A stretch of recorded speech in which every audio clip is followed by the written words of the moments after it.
कुंडलिनी जागरण का रहस्य। एक साधक की साधना में भीतरी तल पर काफी बाधाएं होती हैं और ये बाधाएं उसके सातों चक्र से संबंध रखती हैं। और इन सातों चक्र के बारे में ओशो ने बहुत अच्छी व्याख्या की है। इन सातों चक्र का संबंध सीधे सीधे हमारे 7 शरीरों से है। और ये जो 7 शरीर की बात कही गई है, इनमें से हम एक शरीर को ही जानते हैं जो हमारा भौतिक शरीर है। बाकी हमारी भीतरी घटना है जिसे हम नहीं, केवल एक साधक ही जान सकता है। हाँ, इसे हमारा विज्ञान भी नहीं जानता। और जितना हमें दिखाई देता है, यानी हमारा भौतिक शरीर, हम केवल इतना ही जान पाते हैं, या कहें ठीक से हम इसे भी नहीं जानते। इसका मैकेनिज्म क्या है, इसमें भी हम बहुत थोड़ा जान पाए हैं। लेकिन अगर आप अपने शरीर के भीतर मौजूद वो सभी रहस्य को जानना या समझना चाहते हैं, तो इसके लिए आपको एक साधक का मार्ग अपनाना होगा। भीतरी यात्रा शुरू करनी होगी जो अति सूक्ष्म है, इस भौतिक जगत से परे है। ऐसे ही उनमें से ये 7 चक्रों का रहस्य है जो हमारे भौतिक शरीर में दिखाई कहीं नहीं पड़ते, लेकिन उनका संबंध इस भौतिक शरीर से है और एक गहरा संबंध है। हर एक चक्र का उसकी अपनी ही शक्ति और शरीर के विशेष द्वार से है। तो चलिए समझने की कोशिश करते हैं कि सातों चक्र की 7 शरीर के साथ क्या संबंध है। जैसे पहले बात करते हैं अपने इस भौतिक शरीर के बारे में। फिजिकल बॉडी, इस शरीर का जो चक्र है वो मूलाधार चक्र है, जो आप जानते हैं ये पहला चक्र है। और हमारे मूलाधार चक्र और इस भौतिक शरीर का एक केंद्रीय संबंध है। ये हमारे शरीर का केंद्र बिंदु है। और इस मूलाधार की 2 शक्तियां हैं, एक जो हमें बाय बर्थ यानी जन्म से मिलती है, और दूसरी जिसे हम साधना के द्वारा जागृत कर सकते हैं। और इस मूलाधार चक्र की जो प्राकृतिक शक्ति है उसे आप जानते ही हैं, वो है काम वासना, जो हमें प्रकृति से मिलती है। ये हमारे भौतिक शरीर की केंद्रीय वासना है। और इसी चक्र की दूसरी संभावना, दूसरी शक्ति जो है वो मिलती है एक साधक को, जिसे हम ब्रह्मचर्य कहते हैं, जो स्वामी विवेकानंद के पास थी। मतलब सेक्स इसकी प्राकृतिक संभावना है और ब्रह्मचर्य इसका रूपांतरण यानी शक्ति का ट्रांसफॉर्मेशन। तो प्रकृति ने हमें शक्ति तो दी है मूलाधार चक्र पर, अब यह हम पर डिपेंड करता है। इस शक्ति का या तो हम प्राकृतिक रूप से इस्तेमाल करते रहें जो प्रकृति ने हमें दी है, एक साधारण जीवन जीते रहे। मतलब इस शक्ति का प्रयोग हम बच्चे पैदा करने में कर सकते हैं, लेकिन ये साधक वाला जीवन नहीं होगा। या फिर आप इस ऊर्जा को ट्रांसफॉर्म करके एक साधक का जीवन अपना सकते हैं, ब्रह्मचर्य को जन्म दे सकते हैं। अब देखो, शक्ति एक ही है, लेकिन उसका उपयोग 2 तरह से किया जा सकता है। अब इसमें आपका ये शरीर आपके लिए एक यंत्र की तरह काम करता है। या तो आप इसे प्राकृतिक रूप से इस शरीर के द्वारा इसका पूर्ण उपयोग करके इसके पार जा सकते हैं, काम वासना से उठ सकते हैं, लेकिन इसमें भी काफी रुकावटें आती हैं। आप सेक्स को कभी पूरा भोग नहीं पाते, इसीलिए ये फिर उठता है, इसका रूपांतरण नहीं हो पाता। और अगर कोई भी या साधक ही सही इस शरीर की इस प्राकृतिक शक्ति से लड़ता है, यानी काम वासना से लड़ता है, जबरदस्ती इससे छुटकारा पाना चाहता है, तो यही उसके लिए रुकावट होता है। क्योंकि आप अगर इसका दमन करेंगे तो इससे कभी भी इस ऊर्जा का ट्रांसफॉर्मेशन नहीं कर पाएंगे। तो अब इसमें एक सवाल यह उठता है कि एक साधक अपने आप को किस तरह से काम वासना के इस माया जाल से बचा पाता है। तो साधक के पास केवल एक ही की होती है, और वो है समझ, अंडरस्टैंडिंग। कोई भी व्यक्ति जब किसी चीज को पूरी तरह से समझ लेता है, जिसमें कि एक काम वासना भी है, अगर आप इसे पूरी तरह से समझ लेते हैं तो ये समझ ही इस एनर्जी का ट्रांसफॉर्मेशन बन जाती है।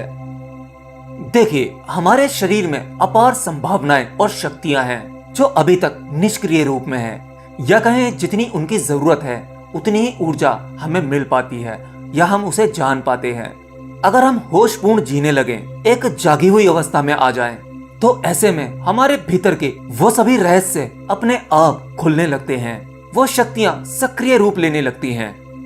तो मतलब अगर कोई व्यक्ति अपने शरीर और मन के प्रति पूरी तरह से जागृत अवस्था में जीने लगे, पूरे होशपूर्ण, तब उसकी काम वासना की शक्ति, ये ऊर्जा ब्रह्मचर्य में बदलने लगती है। और जब तक आप मूलाधार चक्र की शक्ति को ना समझ पाएंगे, तब तक आपके लिए ऊपर की ओर बाकी चक्रों की शक्ति को समझना थोड़ा मुश्किल होगा। तो पहले चक्र से आप यह समझे कि हमारे इस पहले चक्र जो मूलाधार चक्र है, इसका सीधा संबंध हमारे इस भौतिक शरीर से होता है। यही हमारे शरीर का सेंटर पॉइंट होता है। और जब आप इसे समझ लेते हैं, इसे जागृत कर लेते हैं, तब आप ब्रह्मचर्य में प्रवेश कर लेते हैं। और ब्रह्मचर्य में कितनी शक्ति है, इसका अंदाजा भी आपको नहीं होगा। यह आपके बुद्धि के स्तर को भी बढ़ाती है। शायद स्वामी विवेकानंद जी के पास में यही ब्रह्मचर्य की शक्ति थी।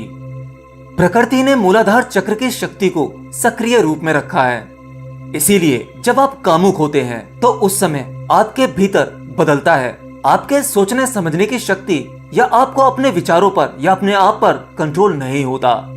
और उसी शक्ति से आप एक जीवन को जन्म दे सकते हैं या अपने लिए आध्यात्म के मार्ग पर चलने का रास्ता ढूंढ सकते हैं। एनीवे, अब बात करते हैं दूसरे शरीर या दूसरे चक्र की, जिसे योग ने भाव शरीर या कहें आकाश शरीर कहा है, जो हमारे दूसरे चक्र स्वादिष्ठान चक्र से संबंधित है।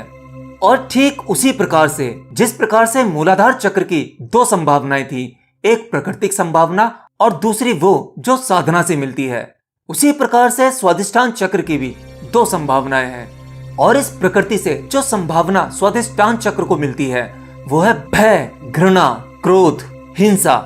ये सब स्वादिष्ठान चक्र की प्रकृति से मिली हुई संभावना है। और जो इस चक्र से उठ जाता है, उस साधक को या व्यक्ति को इसके ठीक विपरीत क्षमताएं मिल जाती हैं, जैसे प्रेम, करुणा, अभय, मैत्री। यानी साधक के मार्ग पर दूसरे चक्र पर जो रुकावट है, वो घृणा, क्रोध, हिंसा, अब इनके रूपांतरण की जरूरत है। अब यहाँ पर भी वही मुसीबत है जो हम सब करते हैं। प्रकृति से मिली इस संभावना को या तो आप जैसे के तैसा अपना लेते हैं या फिर इसका दमन करते हैं। जैसे मान लीजिए आपको गुस्सा आता है, बहुत क्रोधित होते हो, तो या तो आप क्रोध कर सकते हो या फिर इसे दबा सकते हो।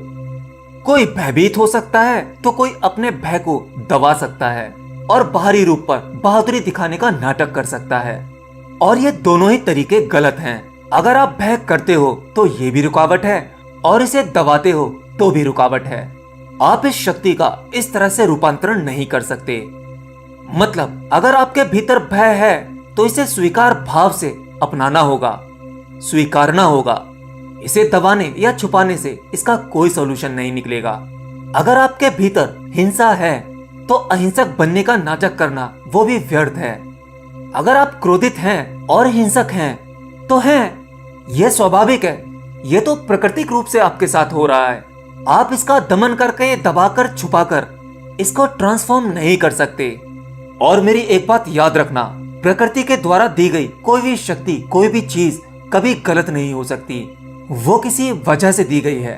अब चाहे वो सेक्स हो, क्रोध हो, भय हो, हिंसा हो, ये सब आपके लिए बहुत जरूरी है। शायद आप नहीं जानते, लेकिन ये प्रकृति जानती है। सेक्स से आप नए जीवन को जन्म देते हैं, जो कि एक प्राकृतिक ढंग है। हाँ, आप साधक ढंग से इसे किसी और तरह से इस्तेमाल कर सकते हैं। भय आपको सुरक्षित रखता है और क्रोध आपको संघर्ष में उतारता है, और हिंसा आपको साधन देती है दूसरों से बचने का। ये सब कुछ प्राकृतिक संभावनाएं हैं और इन शक्तियों का प्रयोग आप साधारणतः डेली करते हैं, लेकिन बेहोशी में। और अगर आप इसे समझ सके, जैसे अगर आप भय को समझ पाए, बस अंडरस्टैंडिंग, समझना ही इसका इलाज है, तो आप अभय को मुक्त हो जाते हैं। और अगर आप हिंसा को समझते हैं तो अहिंसा को उपलब्ध हो जाएंगे।